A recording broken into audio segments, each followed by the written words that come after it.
A deafening shriek tears through the silence, carrying the kinetic fury of a modern handgun, aiming straight for the skull. You imagine a battlefield, gunpowder, metal barrels, and the smoke of modern warfare. But strip away the steel, erase the microchips in the sterile light of your smartphone, and step back 10,000 years into a world governed only by stone and skin. We swipe our glass screens today, bloated with the illusion of absolute safety and supremacy, looking down on our ancestors as mere grunting creatures, surviving only by crude muscle and luck. We are wrong. That shrieking projectile wasn't born from a factory. It was a raw stone resting in a cradle of animal hide, driven by a terrifying mastery of aerodynamics and pure centrifugal force, long before the first equation was ever penned. While modern man sits hunched, disconnected, protected by machines he doesn't truly understand, the primal hunter felt the laws of physics pulsing through his very veins and scars. They didn't just survive the wild, they manipulated its hidden mathematical rhythms to deliver absolute destruction. What happens when the biological limits of the human arm are abruptly shattered by a crude pocket of leather that compresses energy like a ticking bomb? We often misunderstand the ancient tales. Take the legend of a small figure facing a towering giant. A story of faith, we say, but strip away the divine aura, and you are left with something far colder. A flawless, chilling calculation of raw ballistic physics and the undeniable limits of human flesh. Look at a modern athlete winding up to throw, muscles coiled, biomechanics optimized to the absolute peak, yet bound entirely by the cruel reality of the human wingspan. A bare arm, no matter how muscular or trained, offers a pathetically short runway for acceleration. In the unforgiving ancient wild, that biological limitation wasn't just a physical flaw.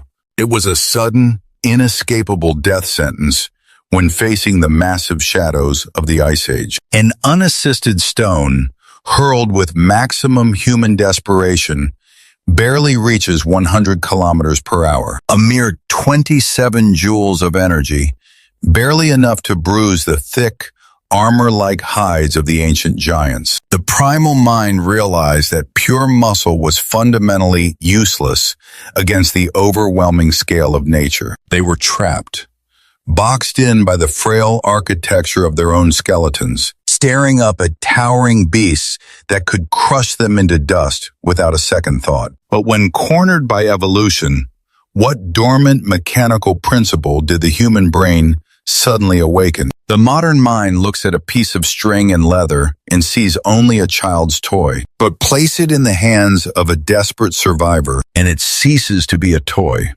It becomes a terrifying, macroscopic particle accelerator. Think of the massive, roaring turbines that power our modern jets, compressing air to generate immense thrust. The ancient sling operates on the exact same ruthless principle of energy compression, trading combustion for the sheer terror of pure centrifugal force. With every single rotation above the hunter's head, the physical runway is artificially extended, pumping more and more kinetic fury into the helpless stone. It is no longer just a rock.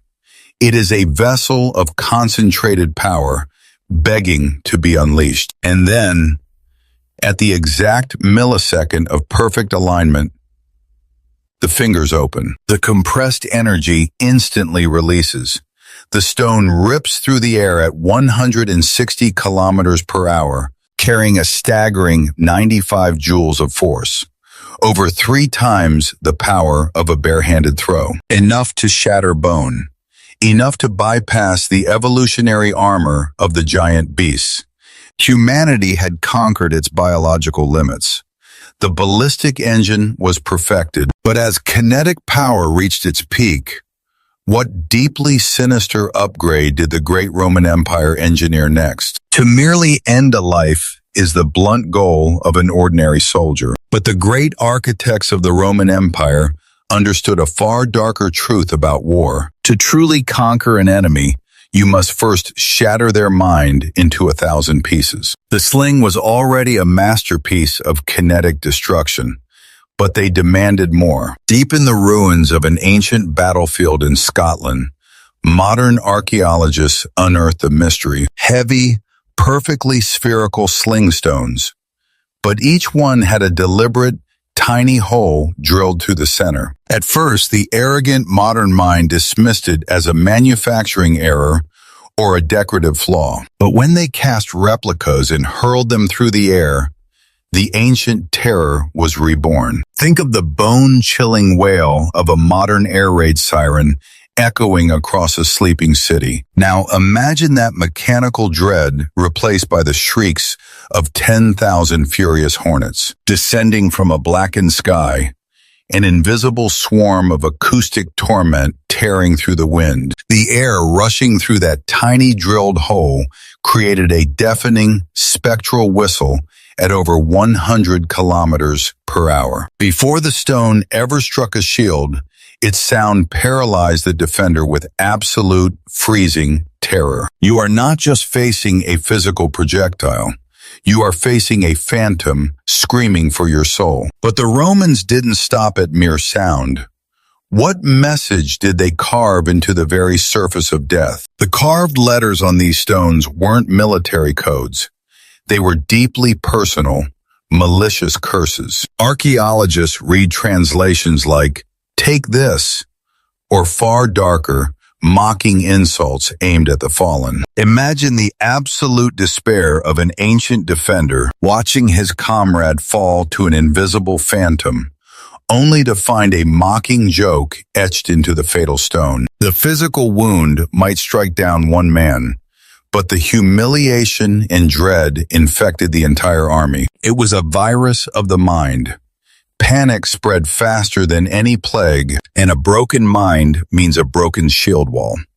The Romans knew that the ultimate weapon must crush the soul. We see this same psychological venom today, hiding behind glowing avatars and digital screens, where modern humans hurl invisible, hateful words across the void, aiming to shatter the psyche of a stranger. The tools have shifted from stone to silicon, but the primal urge to inflict mental terror remains unchanged. Yet, while humans excelled at destroying each other's minds, nature presented a completely different, purely physical nightmare that no psychological trick could solve. A screaming rock and a clever insult mean absolutely nothing when you are staring up at a walking mountain of bone, muscle, and thick, impenetrable fat.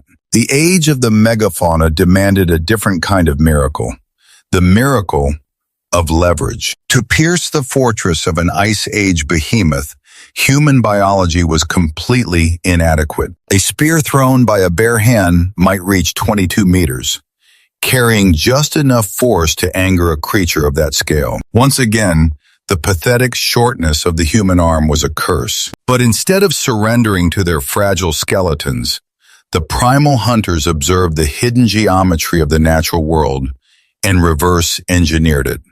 Look at the colossal, heavy-lifting robotic arms of modern industry, swinging with precise mechanical extension. Long before steel hydraulics, our ancestors carved that exact principle into a simple wooden hook. The atlatl, a brilliant, terrifying artificial extension of the human body. By merely adding 50 centimeters of carved wood to their grip, they instantly doubled the spatial runway for kinetic acceleration. They didn't need Newton's laws of motion written on a chalkboard. They felt the mathematics in their torn muscles. The human arm acts as the first lever, but the atlatl acts as the second, creating a compound pendulum of destruction that unleashes the spear not at 22 meters, but a staggering 48 meters across the tundra. Velocity skyrockets to over 150 kilometers per hour. The kinetic energy is devastating. It was enough to effortlessly punch through the thickest fat and heaviest bone. Humanity didn't just adapt to the environment, They violently hacked their own biological hardware. But if their mastery of kinetic energy was absolute, what about their material science? We pride ourselves on the modern alchemy of metallurgy, forging super alloys in blistering furnaces, believing we have finally mastered the elements. But 700,000 years ago, long before the first iron ore was ever mined, the Earth itself provided a material that makes our greatest steel look like a crude joke. Deep in the fiery heart of ancient volcanoes, liquid rock boils and surges with unimaginable heat. When this raw magma is violently ejected and hits freezing air or water, a sudden, catastrophic cooling occurs. The temperature drops so rapidly that the chaotic molecules are trapped instantly, completely failing to form a rigid, crystalline structure. This failure of crystallization is nature's ultimate triumph. It births obsidian, volcanic glass, jet black and holding a terrifying potential within its dark surface. When a modern blacksmith sharpens steel, the metal's internal crystals resist, leaving microscopic, jagged peaks. But when a primal craftsman strikes a piece of obsidian with precise, calculated intent, the glass fractures beautifully, effortlessly tearing apart at the molecular level. It leaves behind an edge so impossibly fine, it defies the limits of human sight. Just how terrifyingly thin is this ancient blade when put under a modern microscope? Under the extreme magnification of our greatest microscopes, the edge of a modern surgical steel scalpel is revealed to be a jagged, terrifying landscape, 300 nanometers thick, a crude, serrated mountain range that roughly rips at cellular structures. We consider this the absolute pinnacle of medical engineering, the very best tool trusted to carefully part the human barrier. But then, science places the ancient obsidian blade under the exact same unyielding digital lens. The jagged mountains vanish. The edge drops into a terrifying, flawless abyss, measuring an impossible 3 nanometers in thickness, 100 times sharper than the most expensive superalloy we can proudly forge today. It is so flawlessly thin that it passes completely between individual cells without crushing their walls. This presents a deeply humiliating paradox for the modern, arrogant ego. Right now, in the most advanced, hyper-sterile surgical suites in the modern world, surrounded by million-dollar medical robotics, laser sensors, and cold, glowing monitors, elite surgeons quietly pay fortunes to acquire handcrafted stone blades from primitive artisans. Because to guarantee a flawless healing process without scars, the ancient rock remains the undisputed king. These ancient stories force a brutal mirror upon our modern arrogance. We sit comfortably in climate-controlled rooms, pressing glass buttons on devices we cannot explain. If the power grid collapsed tomorrow, how many of us could even start a fire? We are not the masters of our technology. We are merely its dependent pets. We interact with black boxes, magic, glowing rectangles that hide the laws of physics from our eyes. But the primal human lived in a beautifully transparent world. Every tool they touched required a profound, intimate understanding of mass, friction, and kinetic transfer. They didn't just use the universe, they danced with its absolute, unforgiving rules. Their survival demanded a hyper-attuned mind, constantly calculating the geometry of life and death. Today, that brilliant, calculating primal brain is still trapped inside your skull, starved of physical reality, fed only a diet of artificial light and cheap dopamine. This is the evolutionary mismatch. We have built a world of supreme comfort that is quietly suffocating the very instincts that made us a dominant species. As we lose touch with the raw mechanics of the earth, we are rapidly devolving into something fragile, oblivious, and terrifyingly weak. We arrogantly stroke the glass screens of our glowing devices, looking back across the vast ocean of time with a tragic, unearned pity. We call them primitive. We call them the unevolved survivors of the dirt. But true greatness does not reside in a sleek, mass-produced plastic show. True brilliance is the profound ability to decode the silent, invisible rhythms of the universe and shape them with your own bare hands into instruments of absolute survival. The ancient hunter carried no microchips, but his mind was an apex supercomputer calculating centrifugal force, leverage, and molecular division using only wood, stone, and sheer will. The laws of nature are endlessly patient. They wait in absolute silence for a mind sharp enough and hungry enough to awaken their devastating potential. 10,000 years from now, when the dust settles on our forgotten ruins and the descendants of tomorrow dig up our delicate, lifeless glass rectangles, will they look at our slouched, weakened skeletons and realize that we were the true primitives all along, lost in the dark, playing with boxes of light we never truly understood?